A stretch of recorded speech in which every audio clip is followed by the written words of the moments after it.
Welcome back, underdogs, misfits, and other little lunatics, to Stand By Me. Well, the audio Stand By Me.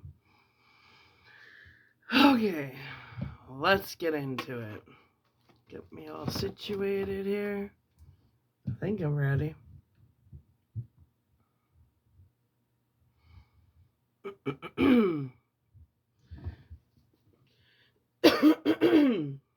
Clear the throat. Anyway.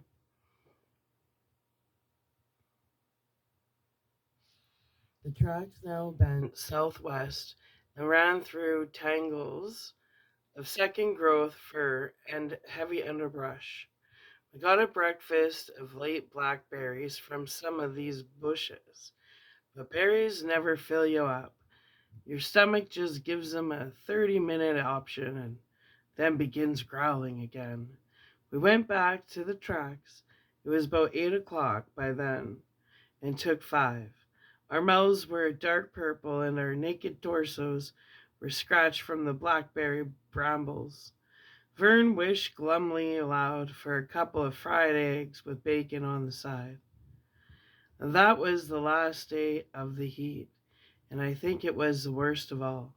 The early scud of clouds melted away, and by 9 o'clock the sky was a pale streak color that made you feel hotter just looking at it. The sweat rolled and ran from our chests and backs, leaving clean streaks through the accumulated soot and grime. Mosquitoes and black flies whirled and dipped around our heads in aggravating clouds. Knowing that we had long miles to go didn't make us feel any better. Yet, the fascination of the thing drew us on and kept us walking faster than we had any business doing in that heat. We were all crazy to see that kid's body. I can't put it any more simply or honestly than that. Whether it was harmless or whether it turned out to have the power to murder sleep with 100 mangled dreams, we wanted to see it. I think that we had come to believe we deserved to see it. It was 9:30 when Teddy and Chris spotted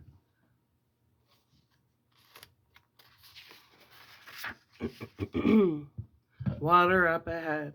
They shouted to Vern and me. We ran over to where they were standing. Chris was laughing, delighted. Look there! Beavers did that, he pointed. It was the work of beavers, all right. A large bore culvert ran under the railroad embankment a little way ahead, and the beavers had sealed the right end with one of their neat and industrious little dams, sticks and branches cemented together with leaves, twigs, and dried mud. Beavers are busy little fuckers, all right. Behind the dam was a clear and shining pool of water, brilliantly mirroring the sunlight. Beaver houses humped up and out of the water in several places. They looked like wooden igloos. A small creek trickled into the far end of the pool, and the trees which bordered it were gnawed,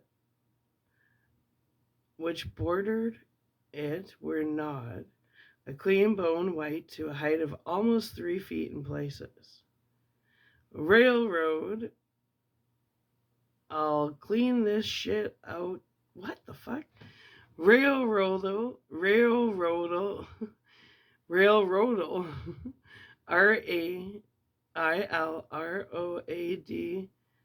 hyphen LL, railroadal. I can read. Anyway, railroad'll clean this shit out pretty soon, Chris said. Why? Vern asked. They can't have a pool here, Chris said. It'll undercut their precious railroad line. That's why they put that culvert in there to start with. They'll shoot them some beavers and scare off the rest, then knock out their dam. Then this'll go back to being a bog like it probably was before. I think that eats the meat, Teddy said. Change my lighting. Chris shrugged. Who cares about beavers? Not the great southern and western Maine. That's for sure. You think it's deep enough to swim in? Vern asked, looking hungrily at the water. One way to find out, Teddy said. Who goes first? I asked. Me, Chris said. We went running down the bank, kicking off his sneakers and untying his shirt from around his waist with a jerk. He pushed his pants and undershorts down with a single shove of his thumbs. He balanced first on one leg and then on the other to get his socks. Then he made a shallow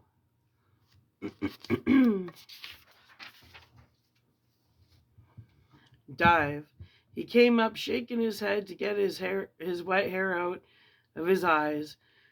It's fucking great, he shouted. How deep? Teddy called back. He had never learned to swim. Chris stood up in the water and his shoulders broke the surface. I saw something on one of them, a blackish, grayish something. I decided it was a piece of mud and dismissed it. If I had looked more closely, I could have saved myself a lot of nightmares later on.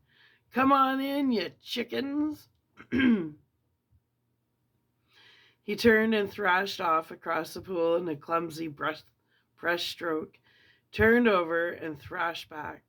By then, we were all getting undressed. Vern was in next, then me. Hitting the water was fantastic, clean and cool. I swam across to Chris, loving the silky feel of having nothing on but water. I stood up and we grinned into each other's faces. Boss, we said it at exactly the same instant. Fucking jerk off, he said, splashed water in my face and swam off the other way. We goofed off in the water for almost half an hour before we realized that the pond was full of bloodsuckers. We dived, swam underwater, ducked each other. We never knew a thing. Then Vern swam into the shallower part, went under, and stood on his hands. When his legs broke water in a shaky but triumphant V, I saw that they were covered with blackish gray lumps, just like the one I'd seen on Chris's shoulder. They were slugs, big ones. Oh, brutal. Chris's mouth dropped open, and I felt all the blood in my body go as cold as dry ice. Teddy screamed, his face going pale. Then all three of us were thrashing for the bank, going just as fast as we could. I know more about freshwater slugs now than I ever did then, but the fact that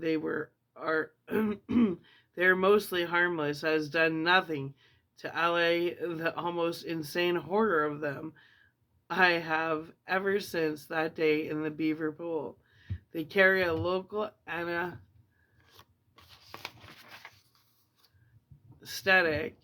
and an anticoagulant in their alien saliva, which means that the host never feels a thing when they attach themselves. If you don't happen to see them, they'll go on feeding until they're swelled, loathsome bodies full of you, salad, or until they actually burst. Oh, gross thought. We pulled ourselves up on the bank and Teddy went into hysterical paroxysm as he looked down at himself. He was streaming as he picked the leeches off his naked body. Vern broke the water and looked at us puzzled.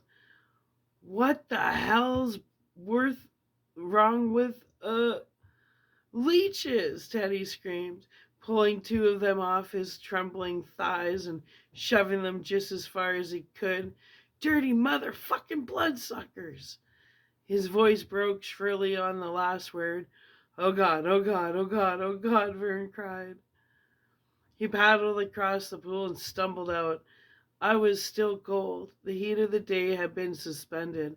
I kept telling myself to catch hold, not to get screaming, not to be a pussy. I picked half a dozen off my arms and several more off my chest. Chris turned his back to me.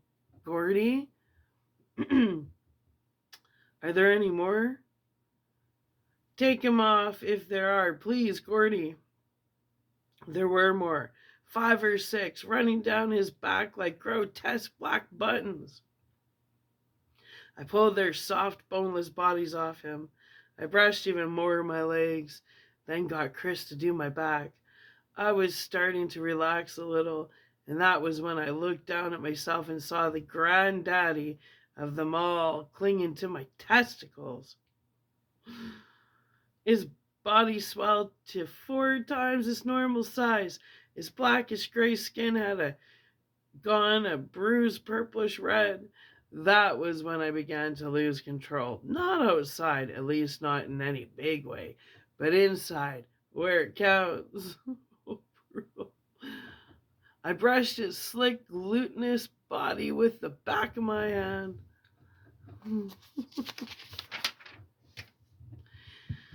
It held on. I tried to do it again and couldn't bring myself to actually touch it. I turned to Chris, tried to speak, couldn't. I pointed instead. His cheeks, already ashy, went whiter still. I can't get it off, I said through numb lips. You But he backed away, shaking his head, his mouth twisted. I can't, Gordy, he said, unable to take his eyes away. I'm sorry, but I can't. No, oh no.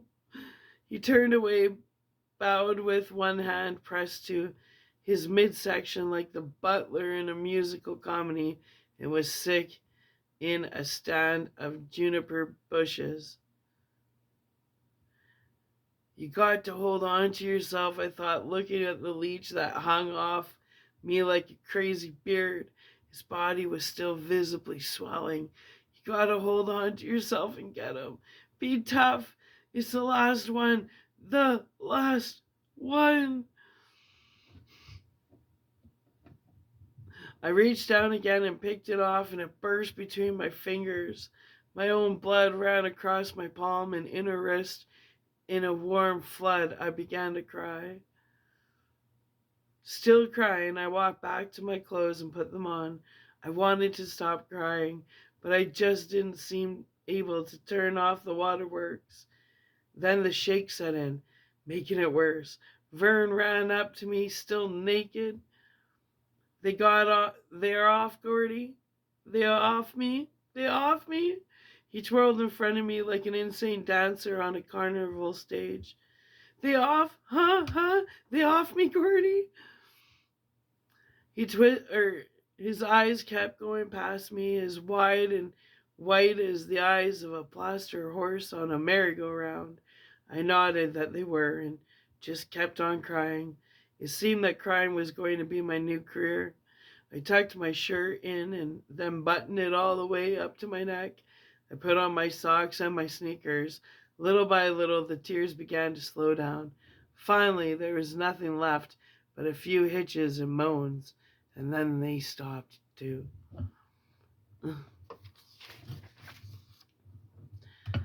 Chris walked over to me, wiping his mouth with a handful of elm leaves. His eyes were wide and mute and apologetic. When we were all dressed, we just stood there looking at each other for a moment, and then we began to climb the railroad embankment. I looked back once at the burst leech lying on top of the tromped down bushes where we had danced and screamed and grown them off. It looked deflated, but still ominous. 14 years later, I sold my first novel and made my first trip to New York. It's going to be a 3-day celebration. My new editor told me over the phone, people slinging bullshit will be summarily shot. But of course it was 3 days of unmitigated bullshit. While I was there, I wanted to do all the standard out-of-towner things. See a stage show at the Radio City Music Hall. Go to the top of the Empire State Building. Fuck the World Trade Center, the building King Kong climbed in 1933. is always going to be the tallest one in the world for me. Visit Times Square by night. Keith, my editor, seemed more than pleased to show his city off. The last touristy thing we did was to take a ride on the Staten Island ferry. And while leaning on the rail, I happened to look down and see scores of used condoms floating on the mild swells. And I had a moment of almost total recall, or perhaps it was an actual incidence of time travel. Either way, for 1 second, I was literally in the past, pausing halfway up that embankment and looking back at the burst leech, dead, deflated, but still ominous. Keith must have seen something in my face because he said, "Not very pretty, are they?" I only shook my head, wanting to tell him not to apologize, wanting to tell him that you didn't have to come to the Apple and ride the ferry to see used rubbers, whining to say the only reason anyone writes stories is so they can understand the past and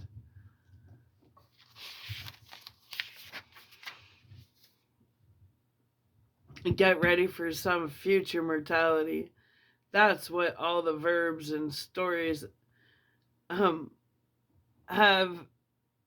and have endings.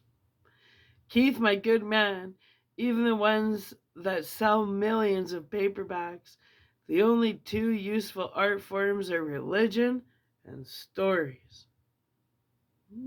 I love reading my stories. Anyway, I can't disagree. I was pretty drunk that night, as you may have guessed. What I did tell him was I was thinking of something else. That's all. The most important things are the hardest things to say. Right? I gotta readjust this. There. Okay. We walked further down the tracks. I don't know just how far. And I was starting to think, well, okay, I'm going to be able to handle it. It's all over anyway. Just a bunch of leeches. What the fuck? I was still thinking it when waves of whiteness suddenly began to come over my sight, and I fell down. I must have fallen hard, but landing on the cross ties was like plunging into a warm and puffy feather bed. Someone turned me over. The touch of hands was faint and unimportant. Their faces were disembodied balloons looking down at me from miles up. They looked the way the ref's face must look to a fighter who has been punched silly and is currently taking a 10-second rest on the canvas. Their words came in gentle oscillations, fading in and out. Him be all, if you think the sun. Gordy, are you? Then I must have said something that didn't make much sense because they began to look at me really worried. We better take him back, man, Teddy said, and then the whiteness came over everything again. When it cleared, I seemed to be all right. Chris was squatting next to me saying, "Can you hear me? You there, man?" "Yes," I said and sat up. A swarm of black dots exploded in the front of my eyes and then went away. I waited to see if they'd come back, and when they didn't, I stood up. "You scared the cheesily old shit out of me, Gordy," he said. "You want a drink of water?" "Yeah." He gave me his canteen half full of water, and I let 3 warm gulps roll down my throat. Would you faint, Gordy?" Vern asked anxiously. "Made a bad mistake and looked at your face," I said. "Ew," Teddy cackled. "Fucking Gordy." "You what?" "You really okay?" Vern persisted. "Yeah, sure it was." Bad there for a minute, thinking about those suckers. They nodded soberly. We took 5 in the shade and then went on walking. Me and Vern on one side of the tracks again, Chris and Teddy on the other. We figured we must be getting close. Oh, I gotta get more comfy. There. Okay. We weren't as close as we thought, and if we had the brains to spend 2 minutes looking at a road map, we would have seen why. We knew the Ray Brower's corpse had to be near the back Harlow Road, which dead ends on the back of the Royal River. Another trestle carries the GS and WM tracks across the Royal. So this is the way we figured. Once we got close to the Royal, we'd be getting close to the back Harlow Road, where Billy and Charlie had been parked when they saw the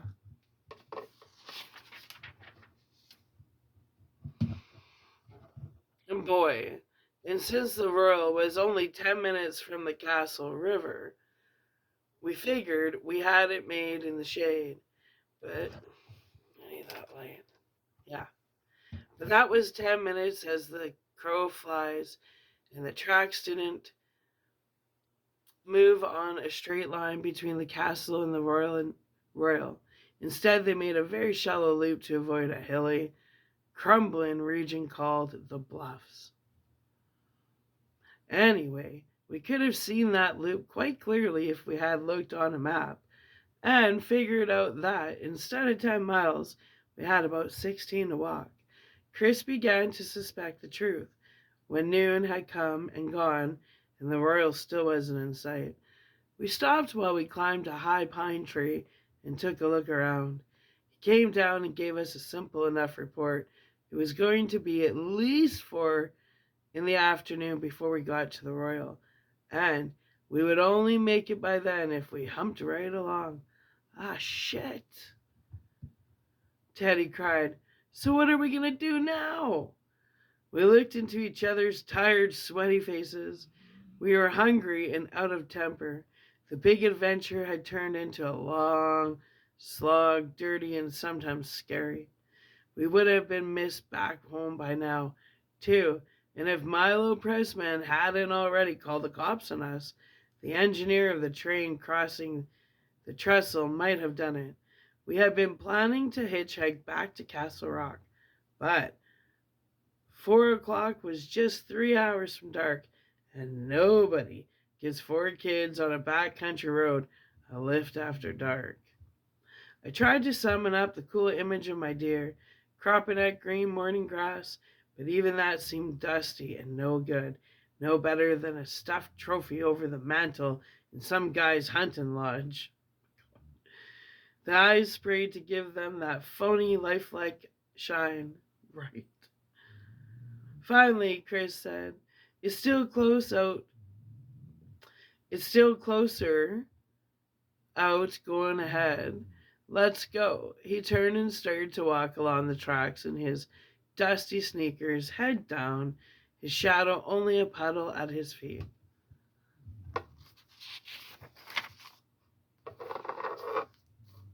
After a minute or so, the rest of us followed him, strung out in Indian file. In the years between then and the writing of this memoir, I have thought remarkably little about those 2 days in September, at least consciously. These associations the memories bring to the surface are as unpleasant as week-old river corpses brought to the surface by cannon fire. As a result, I never really questioned our decision to walk down the tracks. Put another way, I've wondered sometimes about what we had decided to do, but never how we did it. But now, a much simpler scenario comes to mind. I'm confident that if the idea had come up, it would have been shot down. Walking down the tracks would have seemed neater, bosser, as we said then. But if the idea had come up and hadn't been shot down in flames, none of the things which occurred later would have happened. Maybe Chris and Teddy and Vern would have would even be alive today. No, they didn't die in the woods on the railroad tracks. Nobody dies in this story except some bloodsuckers and Ray Brower. And if you want to be completely fair about it, he was dead before it even started. But it is true that, of the four of us who flipped coins to see who would go down the Florida market to get supplies, only the one who actually went is still alive. Ooh. The ancient mariner at 34 with you, gentle reader, in the role of wedding guest. At this point, shouldn't you flip to the jacket photo to see if my eye holdeth you in its spell? If you see a certain flipness on my part, you're right, but maybe I have cause. At an age when all four of us would be considered too young and immature to be president, three of us are dead, and if small, Phoenix is snoring. Listen. She's totally snoring. I think my voice puts her to sleep. Anyway. Where were we?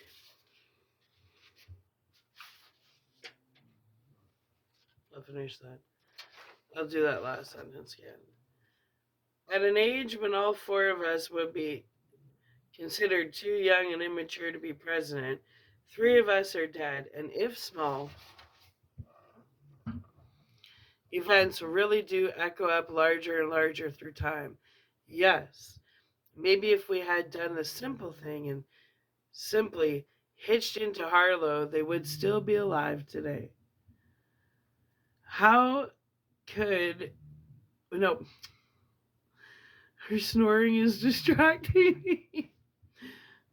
We could have hooked a ride all the way up Route 7 to the Shiloh Church, which stood at the intersection of the highway and the back Harlow Road, at least until 1967, when it was leveled by a fire attributed to a tramp's smoldering cigarette butt. Ooh, not the tramp's cigarette butt. With reasonable luck, we could have gotten to where the body was by sundown of the previous day. But the idea wouldn't have lived.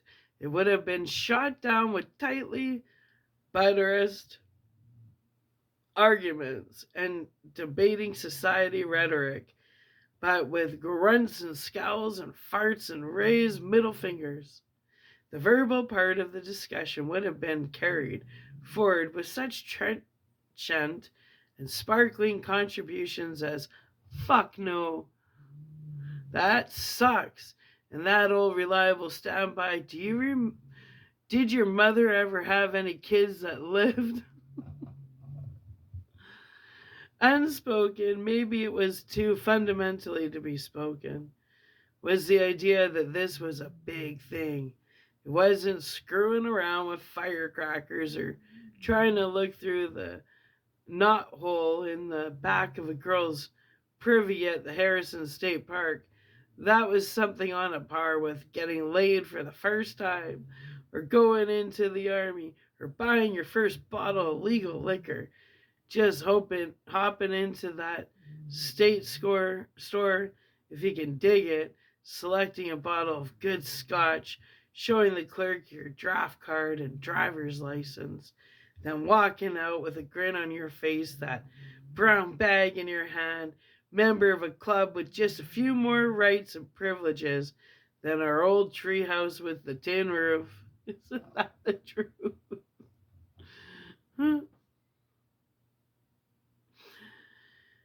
There's a high ritual to all fundamental events, the rites of passage, the magic corridor where the change happens, buying the condoms, standing before the minister, raising your hand and taking the oath, or if you please, walking down the railroad tracks to meet a fellow your own age halfway, the same as I'd walk halfway over to Pine Street to meet Chris if...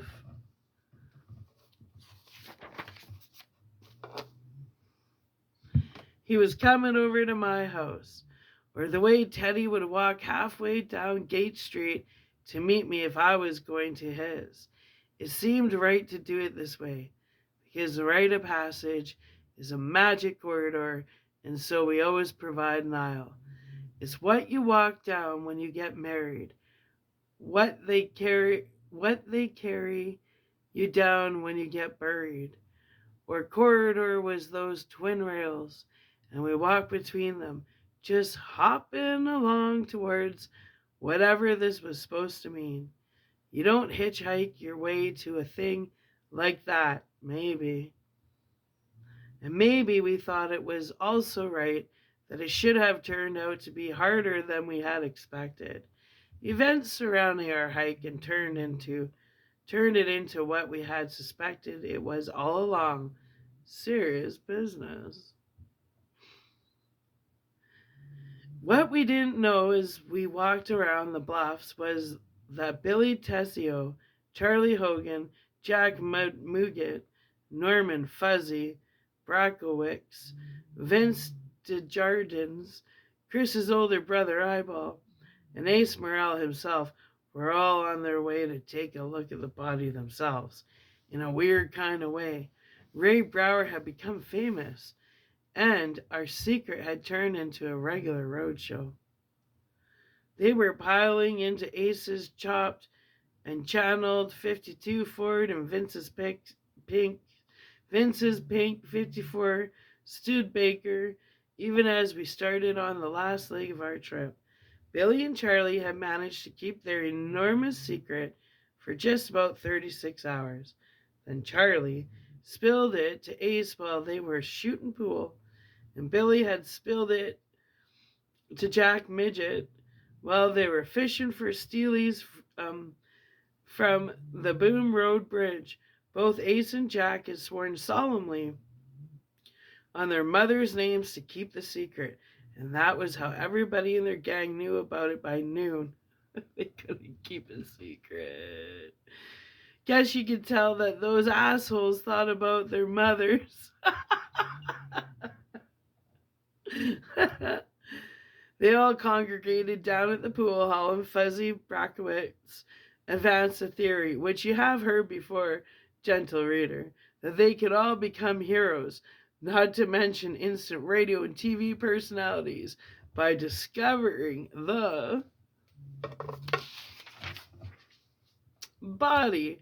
All they had to do, Fuzzy maintained, was to take 2 cars with a lot of fishing gear in the trunks. After they found the body, their story would be 100%. We were just planning to take a few pickerel out of the Royal River, officer. Hee. Look what we found. They were burning up the road from Castle Rock to the back Harlow area just as we started to finally get close. Clouds began to build in the sky around 2 o'clock. But at first, none of us took them seriously. It hadn't rained since the early days of July, so why would it rain now? But they kept building to the south of us, up and up and up. Thunderheads in great pillars, as purple as bruises, and they began to move slowly our way. I looked at them closely, checking for that membrane beneath that means it's already raining 20 miles away. Or 50, but there was no rain yet. The clouds were still just a building. Vern got a blister on his heel, and we stopped and rested while he backed the back of his left sneaker with moss stripped from the bark of an old oak tree. Is it gonna rain, Gordy? Teddy asked. I think so. Pisser, he said and sighed. The pisser good end to a pisser good day. I laughed, and he tipped me a wink. We started to walk again, a little more slowly now, out of the respect for Vern's hurt foot.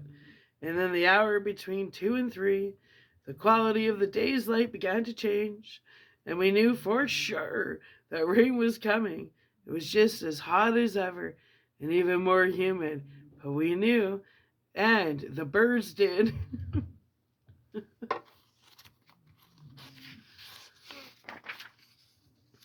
They seemed to appear from nowhere and swoop across the sky, chattering and crying shrilly to each other, and the light, from a steady beating brightness, it seemed to evolve into something filtered, almost pearly. Our shadows, which had begun to grow long again, also grew fuzzy and ill-defined. The sun had begun to sail in and out through the thickening decks of clouds, and the southern sky had gone a coppery shade.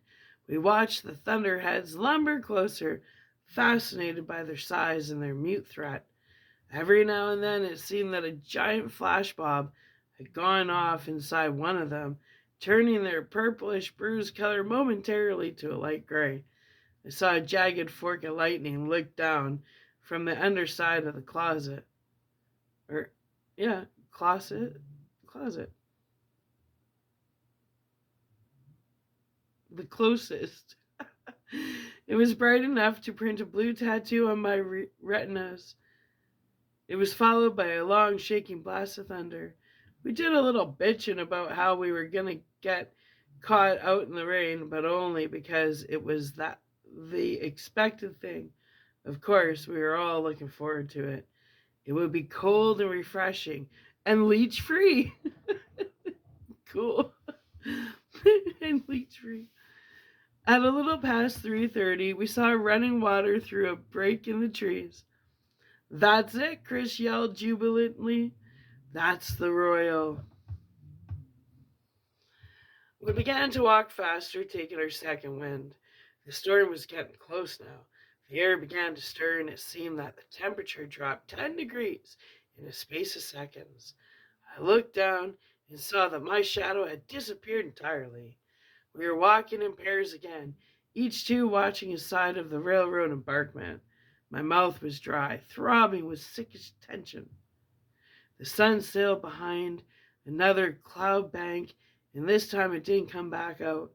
For a moment, the bank's edges were embroidered with gold, like a cloud in the Old Testament Bible illustration, and then the wine-colored, dragging belly of the thunderhead blotted out all traces of the sun. The day became gloomy. The clouds were rapidly eating up the last of the blue. We could smell the river so clearly that we might have been horses, or perhaps it was the smell of the rain impending in the air as well. There was an ocean above us, held in by a thin sack that might rupture and let down a flood at any second. I kept trying to look into the thunderbrush, but my eyes were continually drawn back to that turbulent, racing sky. In its deepening colors, you could read whatever doom you liked: water, fire, wind, hail. The cool breeze became more insistent, hissing in the firs. A sudden, impossible bolt of lightning flashed down, seemingly from directly overhead, making me cry out and clap my hands to my eyes. God had taken my picture, a little kid with his shirt tied around his waist, duck bumps on his bare chest and cinders on his cheeks. I heard the rending fall of some big tree not 60 yards away. The crack of thunder which followed made me cringe. I wanted to be at home reading a good book in a safe place, like down in the potato cellar. "Jesus!" Vern screamed in a high, fainting voice. "Oh my Jesus Christ, look at it!" I looked in the direction Vern was pointing and saw a blue-white fireball bowling its way up the left-hand rail of the GS and WM tracks, crackling and hissing for all the world like a scalded cat. It hurried past us as we turned to watch it go, dumbfounded, aware for the first time that such things could exist. 20 feet beyond us, it made a sudden pop and just disappeared, leaving a greasy smell of ozone behind. "What am I doing here anyway?" Teddy muttered. What a pisser, Chris exclaimed happily, his face upturned. This is going to be a pisser like you wouldn't believe. But I was with Teddy. Looking up at that sky gave me a dismaying sense of vertigo. It was more like looking into something deeply mysterious, marbled gorge. Another lightning bolt crashed down, making us duck. This time the ozone smell was hotter, more urgent. The following clap of thunder came with no perceptible pause at all. My ears were still ringing from it when Vern began to screech triumphantly. There he is, right there. I see him. I see Vern right this minute. If I want to, all I have to do is sit back for a moment and close my eyes. He's standing there on the left-hand rail like an explorer on the prow of his ship, one hand shielding his eyes from the silver stroke of lightning that has just come down, the other extended and pointing. We ran up beside him and looked. I was thinking to myself, Vern's imagination just ran away with him. That's all. The suckers, the heat, now this storm. His eyes are dealing with wild cards, that's all. But that wasn't what it was, although there was a split second when I wanted it to be. In that split second, I knew I never wanted to see a corpse, not even a run-over woodchuck. In the place where we were standing, early spring rains had washed part of the embankment away, leaving a gravely uncertain 4-foot drop-off. The railroad maintenance crews had either not yet gotten around to it in their yellow diesel-operated repair carts, or it had happened so recently it hadn't been reported. At the bottom of this washout was a marshy, mucky tangle of undergrowth that smelt bad, and sticking out of a wild clock sprig of blackberry bumbles was a single pale white hand. Did any of us breathe? I didn't. The breeze was now a wind, harsh and jerky, coming at us from no particular direction, jumping and whirling, slapping at our sweaty skins and open pores. I hardly noticed. I think part of my mind was waiting for Teddy to cry out, "Paratroops over the side!" And I thought if he did that I might just go crazy. It would have been better to see the whole body.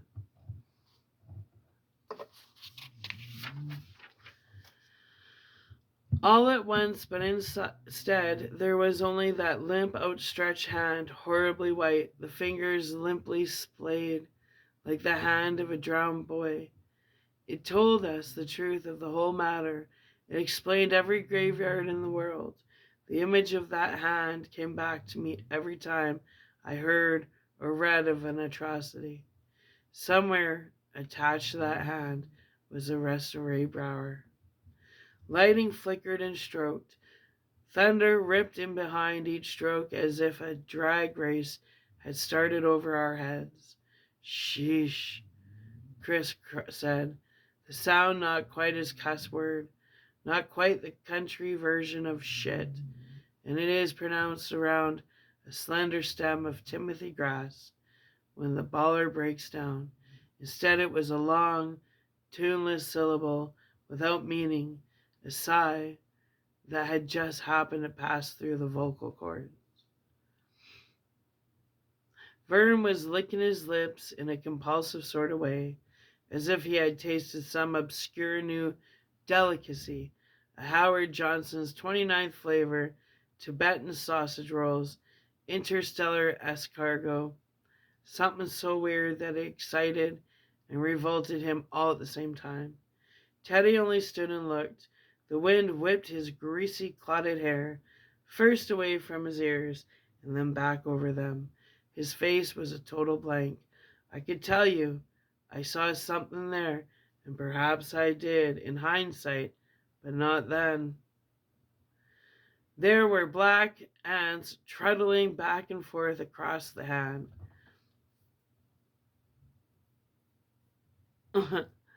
A great whispering noise began to rise in the woods on either side of the tracks, as if the forest had just noticed we were there and was commenting on it. The rain had started. Dime-sized drops fell on my head and arms.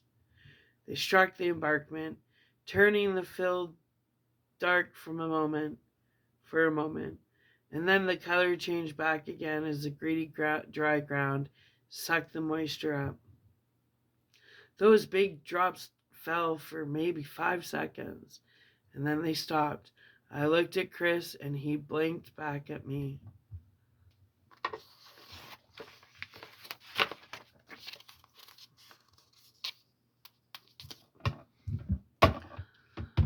Water break, anyway. Okay. How you doing?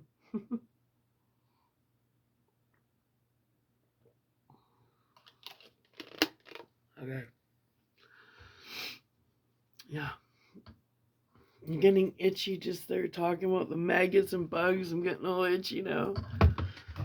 Here we go. Then the storm came all at once, as if a shower chain had been pulled in the sky. The whispering sound changed to loud contention. It was as if we were being rebuked for our discovery, and it was frightening. Nobody tells you about the pathetic fallacy until you're in college. And even then I noticed that nobody but the total dorks completely believed it was all falsity. Chris jumped over the side of the washout, his hair already soaked and clinging to his head. I followed. Vern and Teddy came close behind, but Chris and I were first to reach the body of Ray Brower. He was face down. Chris looked into my eyes, his face set and stern, an adult's face. I nodded slightly as if he had spoken aloud. I think he was down here and relatively intact instead of up and there between the rails and completely mangled because he was trying to get out of the way when the train hit him, knocking him head over heels. He had landed with his head pointed toward the tracks, arms over his head like a diver about to execute. He had landed in this boggy cup of land that was becoming a small swamp. His hair was a dark reddish color. The moisture in the air had made it curl slightly at the ends. There was blood in it, but not a great deal, not a gross out amount. The ants were grosser. He was wearing a solid dark green t-shirt and blue jeans. His feet were bare, and a few feet behind him, caught in tall blackberry brambles, I saw a pair of filthy, low-topped kids. For a moment I was puzzled. Why was he here? And his teenies there? Then I realized, and the realization was like a dirty punch below the belt. My wife, my kids, my friends, they all think that having an imagination like mine must be quite nice. Aside from making all this dough, I can have a little mind movie whenever things get dull. Mostly they're right, but every now and then it turns around and bites the shit out of you with these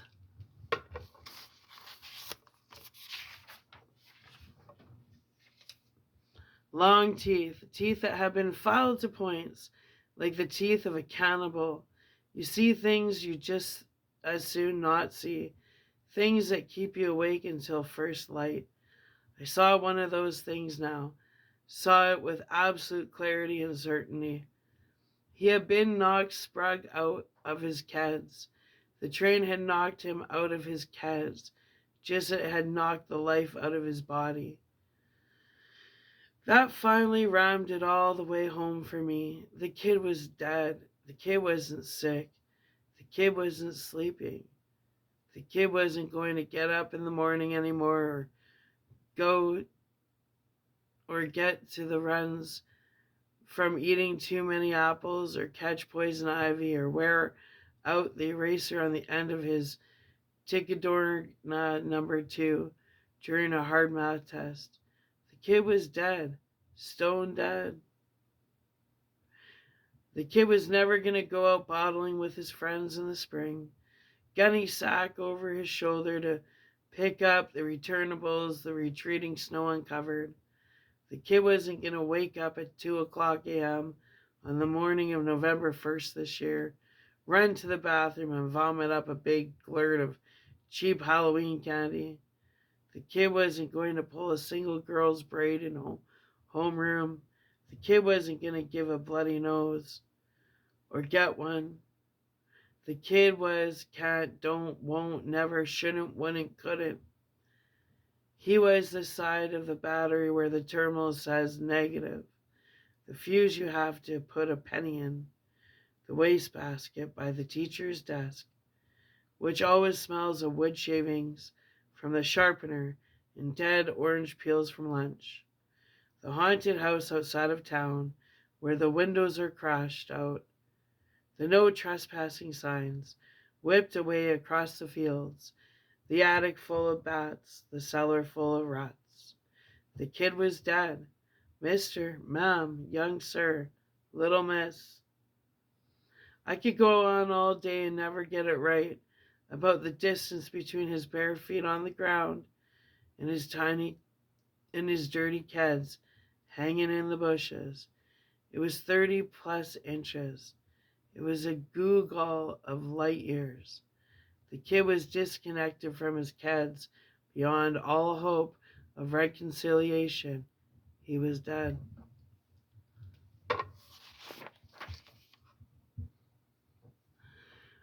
We turned him face up into the pouring rain, the lightning, the steady crack of thunder. There were ants and bugs all over his face and neck. They ran briskly in and out of the round collar of his t-shirt. His eyes were open, but terrifyingly out of sync. One was rolled back so far that we could see only a tiny arc of iris. The other stared straight up into the storm. There was a dried froth of blood above his mouth and on his chin. From a bloody nose, I thought, and the right side of his face was lacerated and darkly bruised. Still, I thought, he didn't really look bad. I had once walked into a door my brother Dennis was shoving open. Came off with bruises even worse than this kid's, plus the bloody nose, and still had 2 helpings of everything for supper after it happened. Teddy and Vern stood behind us, and if there had been any sight at all left in that one upward staring eye, I suppose we would have looked to Ray Brower like pallbearers in a horror movie. A beetle came out of his mouth, trekked across his fuzzless cheek, stepped onto a nettle, and was gone. Did you see that? Teddy asked in a high, strange, fainting voice. I bet he's fucking full of bugs. I bet his brains are... Shut up, Teddy, Chris said, and Teddy did, looking relieved. Lightning forked the blue across the sky, making the boy's single eye light up. You can almost believe he was glad to be found, and found by boys his own age. His torso had swelled up, and there was a faint, gassy odor about him, like the smell of old farts. I turned away, sure I was going to be sick, but my stomach was dry, hard, steady. I suddenly rammed 2 fingers down my throat, trying to make myself heave, needing to do it as if I could sick it up and get rid of it. But my stomach only hitched a little and then was steady again. The roaring downpour and the accompanying thunder had completely covered the sound of cars approaching along the back Harlow Road, which lay bare yards beyond this boggy tangle. It likewise covered the crackle crunch of the underbrush as they blundered through it from the dead end where they had parked. And the first we knew of them was Ace Morrell's voice raised above the tumult of the storm, saying, "Wow, what the fuck do you know about this?" That's Kiefer Sutherland's character in the movie. Anyway, underdogs, misfits, and other little lunatics. My throat, my vocal cords are saying they want to break. My mouth's all dry. My eyes are getting a little tired.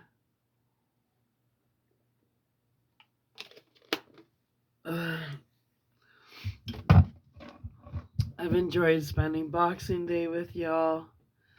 Basically, I've been on and off all day. I don't know what time it is. It's gotta be past midnight. Who knows?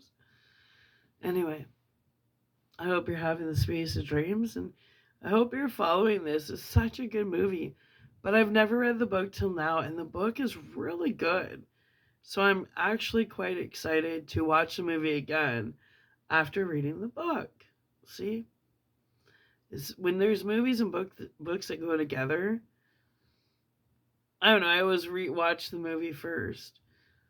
Kind of like that. Watch the movie, read the book, watch the movie again, be like, oh. Let's see how many pages we have left. There's not a whole lot. Let's see. Let's see.